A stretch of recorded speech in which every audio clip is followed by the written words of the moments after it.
Hey guys, welcome to your YouTube channel. It's Ankita Choubey और ये है हमारी एनवायरनमेंट 2 की MCQ इम्पॉर्टेंट सीरीज़। तो गाइस, मैं यहाँ पे जो भी इम्पॉर्टेंट क्वेश्चन है जो कल आने वाले हैं उनको लेकर के आई हूँ। तो बिना टाइम वेस्ट करे हुए हम लोग स्टार्ट करते हैं। ये बहुत ज़्यादा इंपॉर्टेंट है, not only for your exam but also for your SSC and gate exam also. These MCQs are too much important. So let's begin with our first question. What is the method of treatment used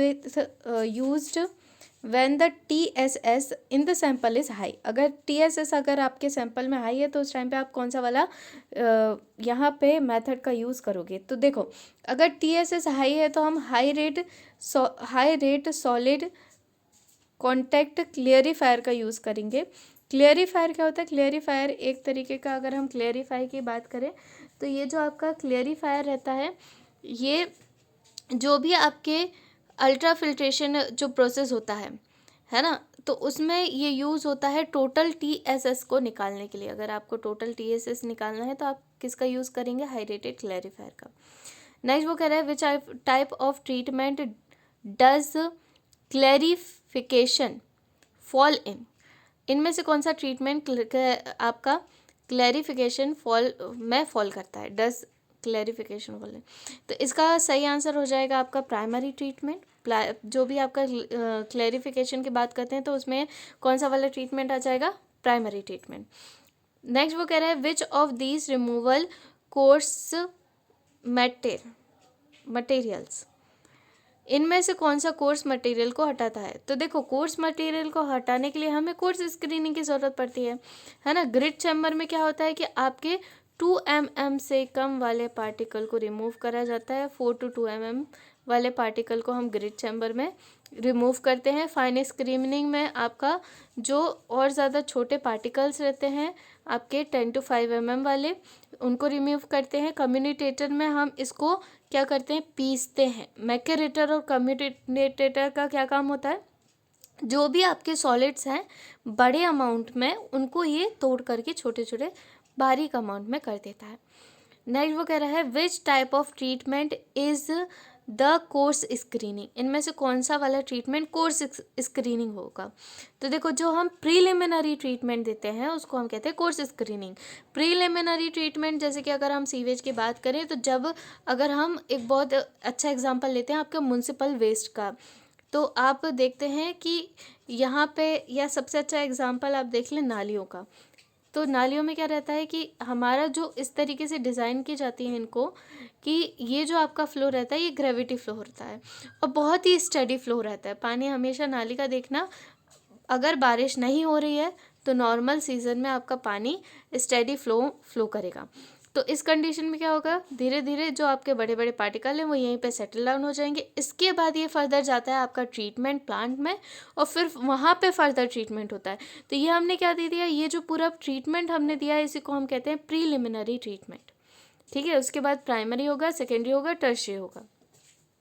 next इसके बाद कह रहा है कि tube settling are classified in which are type of treatment? Tube settling इनमें से कौन से वाले ट्रीटमेंट में आएगा? तो ये होता है सेकेंडरी ट्रीटमेंट। ट्यूब सेटलिंग क्या होता है? ट्यूब सेटलिंग का मतलब ये होता है कि अगर आप कोई भी वाटर को कंटिन्यूसली फ्लो करवा रहे हो और इस टाइम पे जो भी आपका सेटलमेंट हो रहा है, जो भी सस्पेंडेड सॉलिड यहाँ पे स्लरी या स्लज को बना रहे हैं, उसी को हम कहते हैं सेकेंडरी ट्रीटमेंट। ओके, अब इसके बाद नेक्स्ट वो कह रहा है activated carbon is classified in which type of treatment? Activated carbon की अगर हम बात करें तो activated carbon is classified in which type of treatment? इनमें से कौन सा वाले में आएगा? तो इसका करेक्ट आंसर हो जाएगा टर्शरी ट्रीटमेंट। देखो, एक्टिवेटेड कार्बन मतलब कि क्या होता है? एक्टिवेटेड जो कार्बन है ये डिसॉल्व फॉर्म में रहता है। तो जब हम टर्शरी, जब हम केमिकली हमारे प्लांट को ट्रीट करते हैं, उसी को हम कहते हैं टर्शरी ट्रीटमेंट। मतलब कि देखो, यहाँ पे क्या हो रहा है? प्रीलिमिनरी में क्या कर रहे हैं? जो भी आप बड़े बड़े सॉलिड हैं इनको आप हटा रहे हैं, काय में? प्रीलिमिनरी में, है ना। जो भी आपके कोर्स सॉलिड है उनको आप क्या कर रहे हैं? प्रीलिमिनरी में हटा रहे हैं। इसके बाद अगर हम बात करें प्राइमरी सेटलमेंट में, तो प्राइमरी सेटलमेंट में हो जाएगा आपका जितने भी 10 mm से लेकर के 2 mm या फिर हम कहें कि 100 माइक्रोन्स कि जो भी आपके पार्टिकल्स हैं उनको रिमूव कर दिया जाता है। फर्दर मोर सेटलमेंट के लिए सेकेंडरी में जाते हैं, तो आपके टोटल जितने भी dissolve solid, suspended solid, maximum amount में सेकेंडरी में हम रिमूव कर देते हैं। मगर अभी भी कुछ केमिकल्स यहाँ पे बचे हुए हैं जो वाटर हार्डनिंग को देते हैं। इनको रिमूव करने के लिए हम यूज़ करते हैं टर्शरी ट्रीटमेंट का। तो एक्टिवेटेड कार्बन कहा जाएगा टर्शरी ट्रीटमेंट में। नेक्स्ट वो कह रहा है which of these is used to remove odour. इनमें से किसका यूज़ करके हम किसको रिमूव करते हैं, ऑडर या स्मेल को रिमूव करते हैं। तो इसका आंसर आ जाएगा, अगर आप एक्टिवेटेड कार्बन को हटा देते हैं तो एक्टिवेटेड कार्बन ऑडर भी देता है, स्मेल भी देता है ना। अगर हम बात करें एक्टिवेटेड कार्बन हुआ, आपका फॉस्फोरस हुआ, आपका आयरन हुआ, ये सारी चीज़ें, आपका आयरन हुआ, ये सारी चीज़ें क्या देते हैं, स्मेल, ऑडर और कलर को देते हैं, है ना। टर्बिडिटी को इंक्रीज़ कर देते हैं। तो अगर हम इन सब को रिमूव कर देते हैं तो हम अपने वाटर की सॉफ्टनिंग कर देते हैं, है ना। तो सॉफ्टनिंग ऑफ वाटर हो जाता है। नेक्स्ट वो कह रहा है कि reverse osmosis is which type of treatment. इनमें से कौन सा वाली ट्रीटमेंट को हम कहेंगे रिवर्स ऑस्मोसिस। देखो रिवर्स ऑस्मोसिस होता है टर्शरी ट्रीटमेंट, ठीक है। टर्शरी ट्रीटमेंट को हम क्या कहते हैं, रिवर्स ऑस्मोसिस कहते हैं। नेक्स्ट वो कह रहा है which is usually period to serve osmosis. तो अगर आप अल्ट्रा फिल्ट्रेशन की बात करें तो अल्ट्रा फिल्ट्रेशन ऑस्मोसिस के लिए बहुत अच्छा रहता है। इसके ऊपर मैंने पूरा एक सेपरेट वीडियो भी बनाया, आप सर्च करेंगे तो आपको मिल जाएगा, अल्ट्रा फिल्ट्रेशन के ऊपर अभी डाला है। तो अल्ट्रा फिल्ट्रेशन जो रहता है, जैसे कि हम बात करें आरओ की, अभी तक की सबसे एडवांस टेक्नोलॉजी है अल्ट्रा फिल्ट्रेशन। तो अगर हम बात करें आरओ की, रिवर्स ऑस्मोसिस, ये टोटली इसके ऊपर डिपेंड करता है। जो आपका आरओ का कॉन्सेप्ट है, ये भी अल्ट्रा फिल्ट्रेशन का कॉन्सेप्ट है। देखो अल्ट्रा फिल्ट्रेशन का यूज़ करके अभी हम ना खाली ऑयल को एक्सट्रैक्ट कर सकते हैं, हम वाटर को प्यूरिफाई कर सकते हैं, मतलब कि आप किसी भी चीज़ को सेपरेट आउट कर सकते हैं with the use of ultra filtration. ये आपके मॉलिक्यूलर वेट के ऊपर डिपेंड करता है कि आपको क्या, कौन से वाला मॉलिक्यूलर वेट को रिमूव करना है और कौन से वाले मॉलिक्यूलर वेट को किस मॉलिक्यूलर वेट से रिमूव करना है। तो ये टोटली उसकी जो भी आपको मॉलिक्यूलर वेट हुआ है ना, उसके ऊपर इसका रिमूवल डिपेंड करता है। नेक्स्ट वो कह रहा है कि what does zero discharge actually refer to. अगर हम ज़ीरो डिस्चार्ज की बात करें तो zero discharge is actually refer to, इसका आंसर आ जाएगा the rejection of recycle for even part of the treatment plant, है ना। तो देखो अगर हम ज़ीरो डिस्चार्ज की बात करते हैं तो ज़ीरो डिस्चार्ज मतलब कि आप क्या कर रहे हैं, आप रिसाइकलिंग को रिजेक्ट कर रहे हैं। मतलब कि आप ये कह रहे हैं, आप किसको रिजेक्ट कर रहे हैं, जो भी फीड हो रहा है, इन्फ्लुएंस हो रहा है ना, जो भी आपका ट्रीटमेंट है जिसको आप रिमूव कर रहे हैं, उसकी एफिशिएंसी क्या है, बहुत ज़्यादा पॉल्यूटेंट है, अप्रॉक्सीमेटली 97 to 98%। मतलब कि जिसको आप हटा रहे हैं, रिजेक्ट कर रहे हैं, ये कितने परसेंट पॉल्यूटेट है, 97 to 98%। अब इसकी रिसाइकलिंग नहीं हो सकती है। नेक्स्ट इसके बाद preliminary sludge includes preliminary sludge. अगर हम प्रीलिमिनरी स्लज की बात करते हैं तो प्रीलिमिनरी स्लज में क्या हो जाएगा, सेटलेबल सॉलिड हो जाएंगे, है ना। प्रीलिमिनरी स्लज मतलब स्टार्टिंग में जो भी आपका स्लज फॉर्मेशन हो रहा है, तो इसमें जो सॉलिड रहते हैं उसका साइज़ काफ़ी बड़ा होता है, इसलिए ये कैसे रहते हैं, settleable. Secondary sludge includes treatment sewage sludge. तो secondary sludge, yes it includes sewage treatment sludge, तो ये क्या हो जाएगा, ट्रू हो जाएगा। देखो primary sludge included the settleable solid removal during the preliminary action। अब इसके बाद नेक्स्ट क्या है, reducing the sludge weight and the volume to reduce the disposal cost is the aim of sludge treatment। The choice of sludge treatment method depend on the volume of the sludge greater and compression of the treatment consist require availability of the disposal। तो secondary treatment में पैसे को कम करने के लिए हम लोग क्या कर देते हैं, इसको फिर से हम लोग ट्रीट कर देते हैं, है ना। तो इसका आंसर क्या आ जाएगा, sludge treatment help to reduce the treatment cost, yes. Next इसके बाद 14 which of the following method is used in rural communities. अगर हम रूरल कम्युनिटीज़ की बात करें तो रूरल कम्युनिटीज़ में कंपोजिटिंग की मेथड का यूज़ किया जाता है। ठीक है, कंपोजिटिंग क्या होती है? Air drying and composting may be attractive to rural communities while limited land available may make aerobic digestion and mechanical dewatering for the cities and economical scale may be encouraging the energy alternatively in the matrimonial area। है ना, that means कि compositing का use क्यों कर रहे हैं? क्योंकि इसमें कम लैंड लगता है, कम पैसों में काम हो जाता है ना। नेक्स्ट वो कह रहा है कि फ्रॉम एक मैंने इसमें प्लांट का भी दिया है, आप देख सकते हैं कि म्युनिसिपल वेस्ट प्लांट कैसे क्या रहता है उसका। From which of the following methods can toxic chemical be remove. इनमें से किस मेथड का यूज़ करके हम टॉक्सिक केमिकल को निकाल सकते हैं? तो इसमें आ जाएगा सॉर्प्शन का। सॉर्प्शन मतलब सोखना। तो क्या करते हैं हम, अगर हम ये कब होता है? जब आप कोर्स प्राइमरी सॉलिड्स को जब आप हटाते हैं, इसके बाद हम क्या करते हैं? सेकेंडरी सीवेज जो आपका टॉक्सिक स्लज रहता है, इसमें हम मिक्स कर देते हैं आपके कुछ अमाउंट में केमिकल, जो क्या कर लेते हैं? एब्जॉर्ब कर लेते हैं, है ना। तो जो आपका स्लज रहता है, इसमें क्या होता है? जो भी टॉक्सिक मटेरियल है, ये क्या हो जाते हैं? एब्जॉर्ब आउट हो जाते हैं।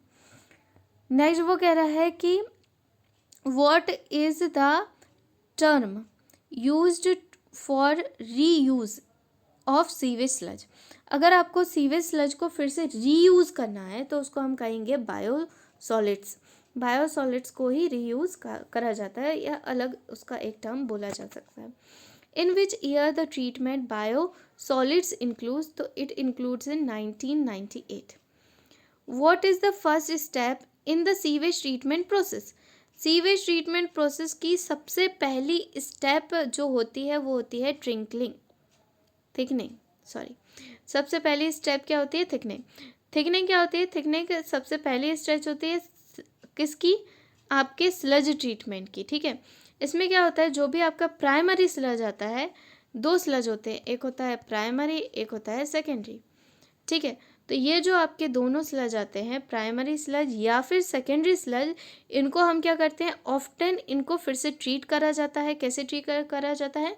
इनकी डी वाटरिंग करी जाती है। ये डी वाटरिंग बेड पे इनको रख दिया जाता है और यहाँ से पूरा वाटर यहाँ से रिमूव हो जाता है ना। या फिर इसमें कुछ और सेटलिंग एजेंट डाल दिए जाते हैं, जिसमें इसमें फर्दर कंप्रेसिव सेटलिंग देखने को मिलती है। इसके बाद क्या कह रहा है कि what is the amount of solid released into waste water by the human being.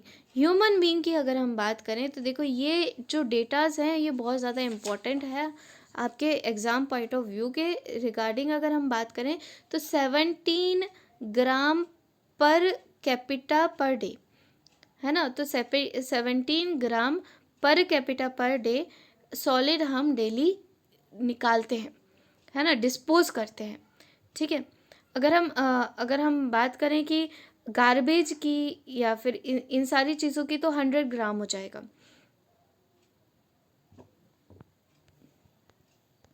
Next इसके बाद क्या कह रहा है? What is the percentage of aerobically digestion sludge. अगर हम एरोबिकली डाइजेशन स्लज की बात करें तो ये रहता है 1 to 2, इसकी रेंज रहती है 1% to 2%। ठीक है, इसको डिटरमाइन किया गया है। नेक्स्ट इसके बाद क्या कह रहा है? नेक्स्ट वो कह रहा है 21 क्वेश्चन में कि WS मतलब जो भी आपके सॉलिड है, total solid that is equal to suspended plus SP plus SS। ठीक है, तो यहाँ पे अगर हम बात करें तो ये SP क्या है? ये SP है आपका जितना भी रॉ, SP मतलब कि जो भी stand for raw primary solid. SP raw क्या है? रॉ प्राइमरी सॉलिड है। और ये जो आपका WSS है, ये स्टैंड रहता है सेकेंडरी बायोलॉजिकल सॉलिड। ये क्या है? सेकेंडरी, और SP है रॉ। तो इसका आंसर क्या हो जाएगा? What does WSP stand for the above equation. तो WSP क्या है? रॉ प्राइमरी सॉलिड है। नेक्स्ट वो कह रहा है कि sludge from the primary clarifier is, तो sludge from the primary clarifier is, इसका आंसर क्या हो जाएगा? Grey and slimy sludge. तो जो आपका स्लज यहाँ से जनरेट होता, sludge from the primary clarifier is, तो जो आपका स्लज निकलता है प्राइमरी क्लेरिफायर से, तो वो कैसा रहता है? ग्रे और स्लिमी रहता है। ठीक है। नेक्स्ट इसके बाद अगर हम बात करें, how does the chemical sludge appears, chemical sludge की बात करें तो केमिकल स्लज दिखता है रेड या फिर हम कह सकते हैं ग्रेश ब्राउन कलर का रहता है ये, है ना। जो आपका केमिकल स्लज रहता है ये कैसा रहता है? रेड या ग्रेश ब्राउन कलर का। नेक्स्ट इसके बाद 24 question number, how does activated sludge appears, तो activated sludge appears as a brown and flocculent like appearance.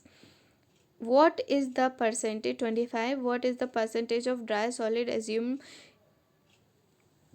for a primary sludge from settling tank? देखो अगर हम प्राइमरी स्लज सेटलिंग टैंक की बात करें तो ये रहता है आपका 5 to 7%।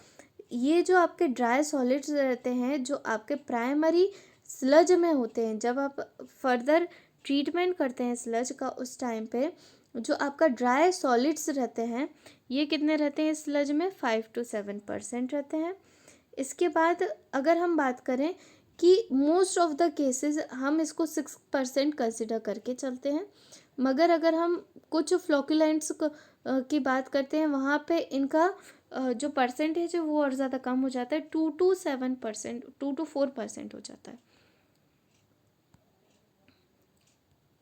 क्वेश्चन नंबर 26 क्या कह रहा है? What is the percentage of dry solid assumed for the sludge eight outlet of centrifuge, तो इसका आंसर क्या हो जाएगा? इसका आंसर हो जाएगा आपका 4 to 8%, है ना। The percentage of dry sludge is 4 to 8% for this. Next, in aeration grid chamber there are no moving particle below the waste surface. अगर हम एरेशन ग्रिड चैम्बर की बात करें तो एरेशन ग्रिड चैम्बर में कोई भी पार्टिकल्स नीचे फ्लो नहीं करता है ना, क्योंकि ये बहुत सिंपली इसको डिज़ाइन किया जाता है। यहाँ पे कोई भी मूविंग पार्टिकल्स नहीं रहते हैं, है ना। यहाँ पे क्या होती है, यहाँ पे कुछ नहीं, सिंपली एरेशन में आप नीचे से वाटर को क्या कर रहे हैं, नीचे से आप एयर को इंड्यूस कर रहे हैं। तो जब आप नीचे से एयर को इंड्यूस कर रहे हैं तो यहाँ पे कोई भी फर्दर सेटलमेंटेशन का तो पॉसिबिलिटी होती ही नहीं है। नेक्स्ट वो क्या कह रहा है कि अ grid chamber is usually install dash primary sedimentation tank, तो इसका आंसर क्या हो जाएगा? इसका आंसर हो जाएगा बिफोर। आपका ग्रिड चैम्बर रहता है ये सेडिमेंटेशन टैंक के पहले रहता है। पहले आएगा आपका कम्युनिटेटर मैकेरेटर, यहाँ पे आएगा आपका कम्युनिटेटर मैकेरेटर, यहाँ आ जाएगा स्क्रीन कम्युनिटेटर मैकेरेटर, फिर यहाँ ग्रिड चैम्बर, फिर इसके बाद आपका सेडिमेंटेशन टैंक या सेटलिंग टैंक, यहीं से कनेक्ट रहता है आपका स्लज टैंक। इसके बाद यहाँ पे आ जाता है आपका स्लज टैंक के बाद आपका आ जाएगा आपका, अगर जैसे कि आपको कोई फर्दर, अब हम ये प्राइमरी हमारा कंप्लीट हो गया, फिर हम सेकेंडरी में जाएंगे तो यहाँ पे फिर से क्या आ जाएगा आपका ट्रिंकलिंग फ़िल्टर, हाई रेट ट्रिंकलिंग फ़िल्टर, या फिर अगर आपको ट्रिंकलिंग फ़िल्टर में कोई भी यहाँ पे रिवर्स प्रोसेस करनी है, फिर इसके बाद आपका यहाँ से भी एक स्लज के लिए कनेक्टेड रहता है, फिर यहाँ फर्दर ये क्या होता है और ज़्यादा फिर से सेटलमेंट करवाते हैं, फिर इसके बाद केमिकल ट्रीटमेंट देके उसको क्या कर देते हैं, रिमूव कर देते हैं। Next, at what velocity will be particle settle down. अगर हम पार्टिकल की minimum settling velocity is too important, अगर हम मिनिमम वेलोसिटी की बात करें तो वो रहती है 0.3 मीटर पर सेकेंड। नेक्स्ट वो कह रहा है कि grit chamber is constructed to protect the further mechanical equipment of the water treatment plant, तो इसका आंसर क्या हो जाएगा? इसका आंसर हो जाएगा ट्रू। जो आपका ग्रिड चैम्बर रहता है, ग्रिड चैम्बर को आपको ये मेजरली मैकेनिकली से हम मैकेनिकल एक तरीके का इक्विपमेंट रहता है, इसलिए इसको ज़्यादा प्रोटेक्शन की ज़रूरत पड़ती है। Grit chamber 31, grit chamber are constructed to prevent their accumulation in. Grit chamber क्यों बनाए जाते हैं? देखो, ग्रिड चैम्बर का जो आपका बेसिक कॉन्सेप्ट है ये रहता है स्लज डाइजेस्टर्स के लिए, जिसमें से आप क्या किसको सेपरेट कर सको, जो भी आपके फर्दर यहाँ पे डिसॉल्व सॉलिड है उसको यहाँ पे एक तरीके से हम सेपरेट करते हैं, और यहाँ से जो भी स्लज या स्लरी बनती है उसको हम अलग ले जा करके डाइजेशन टैंक में डाल देते हैं, ठीक है, जहाँ एक्टिवेटेड स्लज होता है। नेक्स्ट इसके बाद कह रहा है कि what is the clearing period for the manual grid chamber.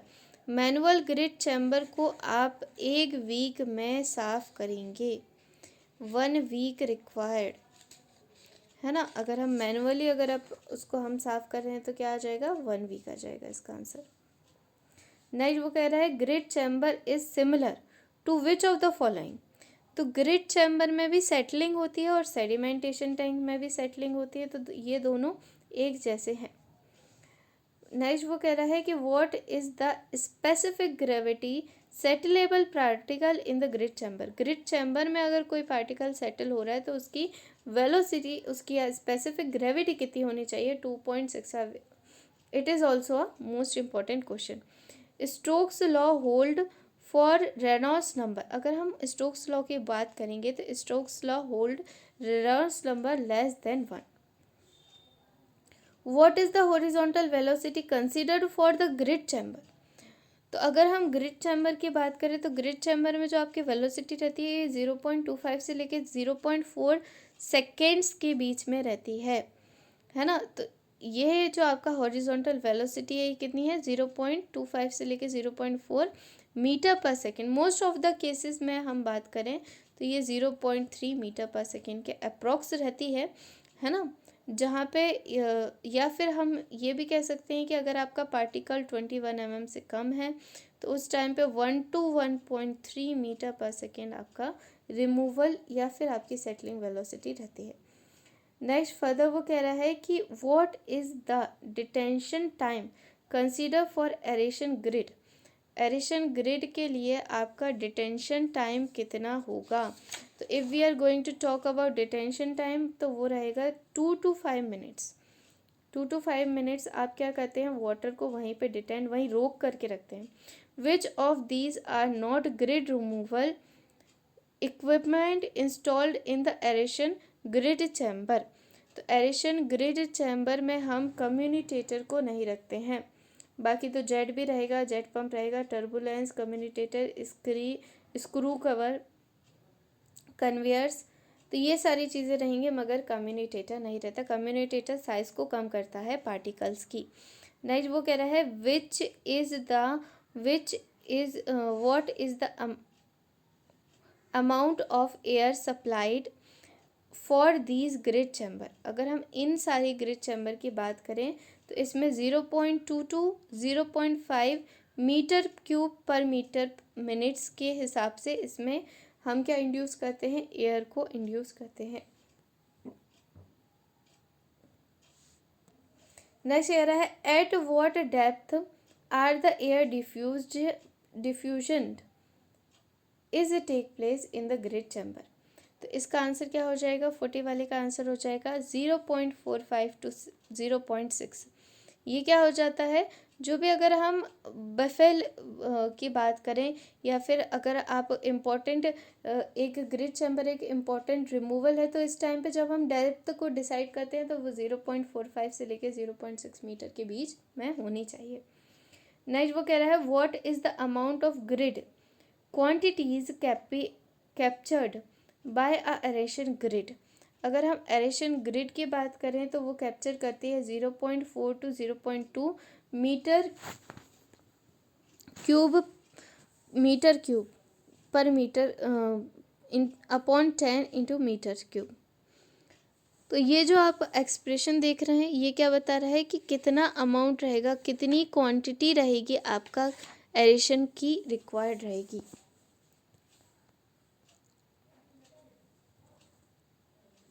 Next वो क्या कर रहा है, नेक्स्ट वो कह रहा है कि usually while designing what is the range of the wide of the aeration grid chamber assumed. अगर हम एरेशन ग्रिड चैम्बर की बात करते हैं तो उसको जो हम एज्यूम करके चलते हैं डिज़ाइनिंग के टाइम वो रहता है 2.5 to 7 metre. Usually while designing what is the range of length of aeration grid chamber. Aeration grid chamber की लेंथ हमें कितनी रखनी चाहिए डिज़ाइनिंग करते टाइम, 7.5 से लेके 20 मीटर के बीच में होनी चाहिए। नेक्स्ट वो कह रहा है कि usually while designing what is the range of depth of aeration grid chamber assumed. Aeration grid chamber को अगर हम कितने डेप्थ के लिए एज्यूम करते हैं तो इसका आंसर हो जाएगा 2 to 5 मीटर के लिए। नेक्स्ट आगे क्या कह रहा है, aeration grid chamber are usually design to remove particles in which range of size. तो रिमूवल ऑफ पार्टिकल्स कितना होगा, इसकी क्या रेंज होगी। तो रिमूवल ऑफ पार्टिकल्स जो आप एरेशन टैंक में करते हैं वो कितनी होती है, वो रहती है आपका 0.21 mm डायमीटर। नेक्स्ट वो कह रहा है कि नेक्स्ट क्या है, splashing help in improvement aerobic condition, तो ये हो जाएगा true. Trickling filter can also be called as biofilter, ये भी ट्रू है। देखो ट्रिंकलिंग फिल्टर बेसिकली दो प्रकार के होते हैं, एक होता है आपका स्टैंडर्ड ट्रिंकलिंग फिल्टर, एक होता है आपका हाई रेटेड ट्रिंकलिंग फिल्टर। अब यहाँ पे ये जो स्टैंडर्ड ट्रिंकलिंग फिल्टर है ये क्या होता है कि आपका ये ओपन ऐसा बिन रहता है, इसमें एक इस तरीके से ये ऐसा मशीन लगा दी जाती है जिससे ये यहाँ पे रोटेट करे और इसको मिक्सिंग करे। इसके बाद यहाँ पे ये जो आपका जो भी प्रोसेस रहता है ये एरोबिक रहता है, ऊपर से पूरी ओपनिंग दी रहेगी। तो इसके कुछ ड्रॉबैक रहते हैं स्टैंडर्ड ट्रिंकलिंग फिल्टर के, उसी को हमने काउंटर बैक करा है हाइड्रेटेड ट्रिंकलिंग फिल्टर में। क्या क्या ड्रॉबैक्स हैं, देखो सबसे पहला ड्रॉबैक, क्योंकि ये एनारोबिक रेस्पिरेशन है तो यहाँ पे फ्लाइंग न्यूसेंस बहुत सारे आएंगे, बहुत सारी मक्खियाँ आएंगी जो आपके पूरे एनवायरनमेंट को क्या कर देंगे, गंदा। इसके बाद सेकंड इसका एक ये कर सकते हैं कि इसमें फिर डीडीटी का स्प्रे किया जाता है रेगुलर बेसिस पे, टाइम टाइम पे, जिसमें से यहाँ पे फ्लाइंग न्यूसेंस ना आ सके। नेक्स्ट अगर हम बात करें तो जो आपका फर्दर नेक्स्ट सेकंड वाला है ये कौन सा वाला है, ये है हाई रेटेड ट्रिंकलिंग फिल्टर। तो हाई रेटेड ट्रिंकलिंग फिल्टर में एनारोबिक रेस्पिरेशन होता है और यहाँ पे हम दो तरीके से इसको इस तरीके से और इस तरीके से यहाँ पे क्या प्रोवाइड की जाती है, नोज़ल्स प्रोवाइड किया जाता है। और इन नोज़ल्स से क्या होता है कि आपका वाटर निकलेगा और ये बेड पे जाएगा, यहाँ से वाटर छनेगा और बाकी जो आपका साफ़ साफ़ वाटर है वो पास आउट हो जाएगा, जितनी भी गंदगी है वो यहाँ पे रुक जाएगी। ये होता है हाई रेट ट्रिंकलिंग फ़िल्टर। देखो हाई रेट ट्रिंकलिंग फ़िल्टर और लो रेट ट्रिंकलिंग फ़िल्टर ये दोनों तो समझ गए, मगर अगर हम बात करें हाई रेट ट्रिंकलिंग फ़िल्टर के और लो रेट ट्रिंकलिंग फ़िल्टर, तो कई बार क्या होता है कि हमारा सस्पेंडेड सॉलिड रिमूव नहीं हो पाते। जैसे कि हमने यहाँ पे सेकेंडरी ट्रीटमेंट करा, इसके बाद हमने यहाँ पे आपका ट्रिंकलिंग फ़िल्टर लगा दिया।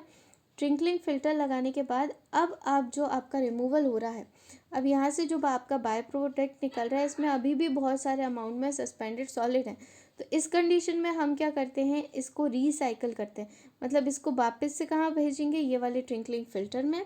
ये फर्दर फिर से ट्रीटमेंट लेगा, उसके बाद फिर ये आगे बढ़ेगा।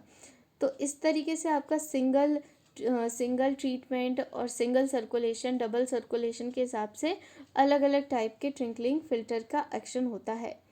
हाई रेटेड ट्रिंकलिंग फ़िल्टर काफ़ी अच्छे होते हैं और इसमें जो भी आपका रिमूवल हो जाता है वो बहुत अच्छे से हो जाता है सस्पेंडेड सॉलिड का। नेक्स्ट वो कह रहा है 48 क्वेश्चन नंबर क्या कह रहा है, the supernatant from the tank flow into. तो देखो ये जो आपका सुपरनेटिव रहता है ये कहाँ से फ्लो करता है, आपके टैंक से।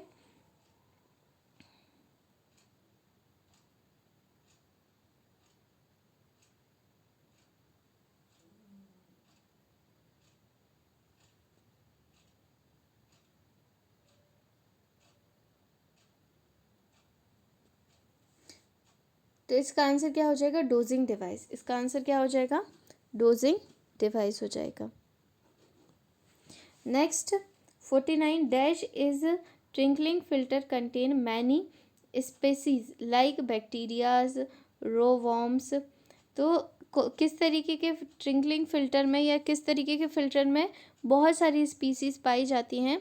तो इसका आंसर हो जाएगा आपको बायोफिल्म। अगर हम बायोफिल्म की बात करें तो बायोफिल्म में आपका बैक्टीरिया रहेगा, राउंड वॉर्म रहेगा, और भी बहुत सारी चीज़ें रहती हैं।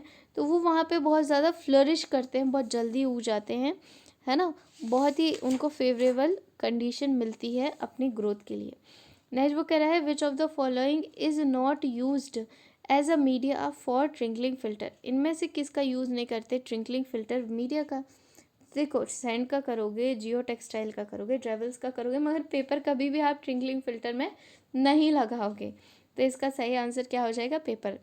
नेक्स्ट वो कह रहा है कि which of the following cause trickling filter of the biofilm. इनमें से कौन सा आपका कॉज करता है ट्रिंकलिंग फिल्टर में बायोफिल्स को? तो बायोफिल्स की बात करें तो बायोफिल्स को कौन देता है? तो जो आपका रैपिड ग्रोथ ऑर्गेनिज्म रहते हैं ये बायोफिल्स को बनाते हैं। अब ये बायोफिल्म क्या होता है ये भी समझ लेते हैं। देखो, होता ये है कि जब हम ट्रिंकलिंग फिल्टर में यहाँ पे डाइजेशन या यहाँ पे फिल्ट्रेशन करवाते हैं तो ये ऊपर क्या होता है, सस्पेंडेड सॉलिड रुक जाते हैं। सस्पेंडेड सॉलिड रुकेंगे तो ये क्या बना लेंगे यहाँ पे। अब जैसे कि पार्टी चलती है तो पार्टी में क्या होता है, एक दोस्त से मज़ा नहीं आता, हम कहेंगे आ जाओ भैया, तुम भी आ जाओ, तुम भी आ जाओ, तुम भी आ जाओ। तो हम क्या करते हैं, धीरे धीरे धीरे धीरे हम बहुत सारे दोस्तों को बुला लेते हैं। इसी तरीके से यहाँ पे क्या होता है, यहाँ पे जब धीरे धीरे धीरे धीरे खाना यहाँ पे रुकने लगता है या सस्पेंडेड सॉलिड यहाँ पे रुकने लगते हैं तो ये जो आपके माइक्रो ऑर्गेनिज्म हैं ये क्या करते हैं, फर्दर एक लेयर बना लेते हैं। और ये जो आपकी फर्दर लेयर बनती है, ये अगर हम हाइड्रेटेड ट्रिंकलिंग फिल्टर की बात करें तो यहाँ पे एनारोबिक के कारण या ये बहुत ज़्यादा डेलिकेटेड रहती है, तो आप हाई लोडिंग नहीं दे सकते, है ना। आपका स्टैंडर्ड की बात करें तो स्टैंडर्ड में आप हाई लोडिंग नहीं दे सकते हैं, जबकि आप दूसरे वाले में दे सकते हैं। तो ये जो आप लेयर बन रही है बहुत सारे माइक्रो ऑर्गेनिज्म्स की दोस्त यार मिल करके जाम लगा रहे हैं, तो वो ये वही वाला माहौल है। तो ये इसी को हम कह रहे हैं कि बायोफिल। इसी को आप क्या कह रहे हैं, बायोफिल, जहाँ पे बहुत सारे माइक्रो ऑर्गेनिज्म एक साथ आ करके बैठ रहे हैं। तो ये अगर हम ट्रिंकलिंग फिल्टर की बात करें तो बायोफिल में क्या रहेगा, रैपिड ग्रोथ होगी ऑर्गेनिज्म की। नेक्स्ट वो कह रहा है कि which is the shape of typical trickling filter. अगर आप ट्रिंकलिंग फिल्टर की बात करें तो ट्रिंकलिंग फिल्टर का जो शेप रहता है ये रहता है circular. What is the depth of trickling filter. देखो, जनरली अगर जैसे कि रिकमेंड किया गया है उस हिसाब से 2 to 3 मीटर, या तो आप 2 मीटर रखोगे या 2 मीटर से 3 मीटर के बीच में होनी चाहिए। ये जो आपकी सर्कुलर वॉल है ना, यहाँ पे जो आपका मीडिया है, क्योंकि यहाँ पे पहले ये जो आपका मीडिया है तो इसके लिए हम 2 to 3 मीटर क्या रखते हैं, डेप्थ रखते हैं। क्यों? क्योंकि जिस तरीके से जैसे हमारी ये पूरा का पूरा नेचुरल सॉइल के ऊपर जैसे नेचुरल सॉइल के अलग अलग लेयर हैं उसी तरीके से ये ट्रिंकलिंग फिल्टर की भी अलग अलग लेयर रहती हैं। सबसे पहले यहाँ पे हम फाइन मटेरियल रखते हैं, उसके बाद उससे ज़्यादा कोर्स, उससे ज़्यादा कोर्स, उससे ज़्यादा कोर्स, जैसे हमारे ऊपर क्या रहती है, सॉइल मिलेगी, फिर थोड़े थोड़े सॉइल में बड़े बड़े ग्रेवल्स मिलने लगेंगे, फिर और नीचे जाएंगे तो और बड़े ग्रेवल्स मिलने लगेंगे, और नीचे जाएंगे तो और बड़े ग्रेवल्स मिलने लगेंगे। तो इसी तरीके से ट्रिंकलिंग फिल्टर को इसी फिनोमेना में डिज़ाइन किया जाता है। ठीक है, तो फिर इसके बाद क्या कह रहा है, इसके बाद नेक्स्ट वो कह रहा है कि the spindles is provided at the dash to support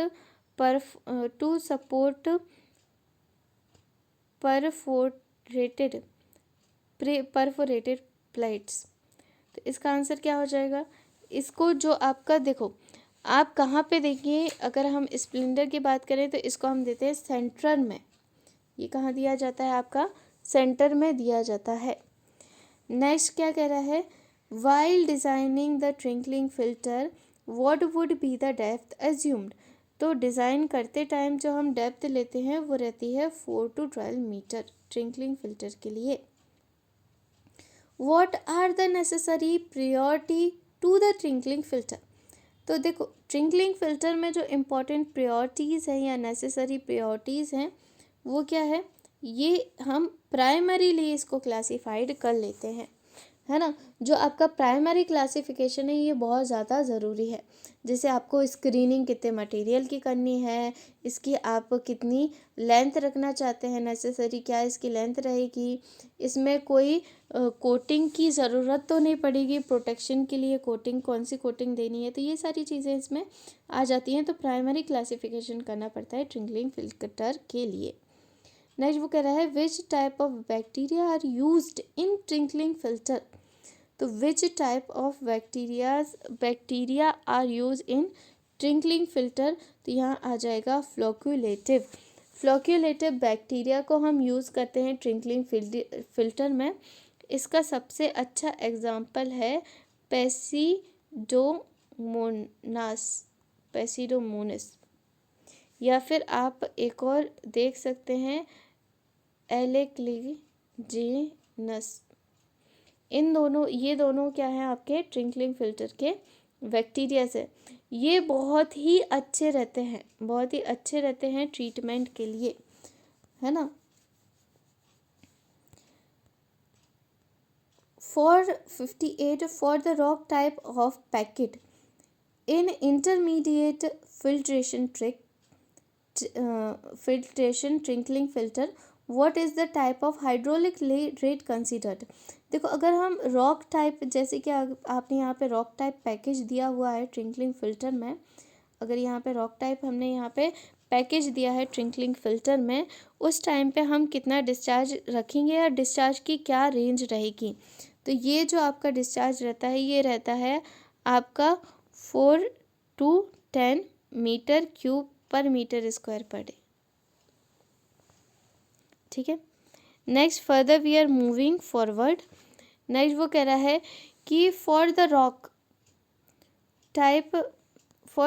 type of rough packing twinkling filter what will be the hydraulic loading rate. वही सेम क्वेश्चन को रिपीट कर रहा है। तो हाइड्रोलिक लोडिंग रेट कितना हो जाएगा यहाँ पे 40 to 200 मीटर पर मीटर क्यूब पर मीटर स्क्वायर पर डे। नेक्स्ट वो कह रहा है कि for rocky type low filter rate twinkling filter what would be the organic loading rate assumed. देखो अगर हम ऑर्गेनिक लोडिंग रेट की बात करें तो ऑर्गेनिक लोडिंग रेट हम कितना एज्यूम करके चलेंगे, ये रहता है 0.07 से लेके 0.22 kg, है ना। इतना BOD हम यहाँ पे क्या करके चलते हैं, एज्यूम करके चलते हैं कि ये इतना BOD अगर आता है तो ये इतने BOD तक अच्छी एफिशिएंसी देगा। नेक्स्ट वो कह रहा है in which type of the twinkling filter very low power is consumed. इनमें से कौन से वाले ट्विंकलिंग फिल्टर में सबसे ज़्यादा लो पावर कंज्यूम्ड होगी।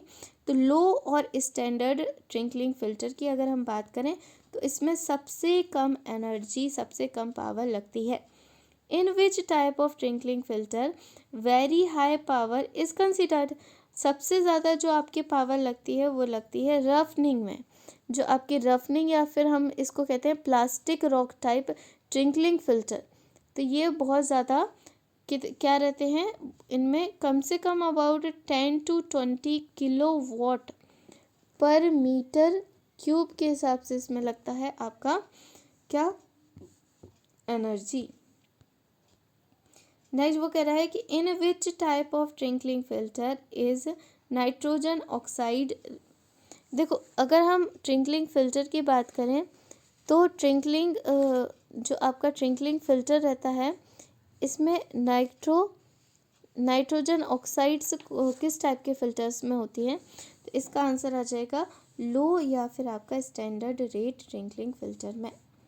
So thanks for watching my video. I hope कि ये वीडियो आपको हेल्पफुल लगा होगा। अगर ये थोड़ा भी हेल्पफुल लगता है तो इसको लाइक करना, शेयर करना और मेरे चैनल को सब्सक्राइब करना ना भूलें। और मुझे कल पेपर देने के बाद ज़रूर बताएं कि आपका पेपर कैसा गया है। Thanks for watching my video and best of luck to you all.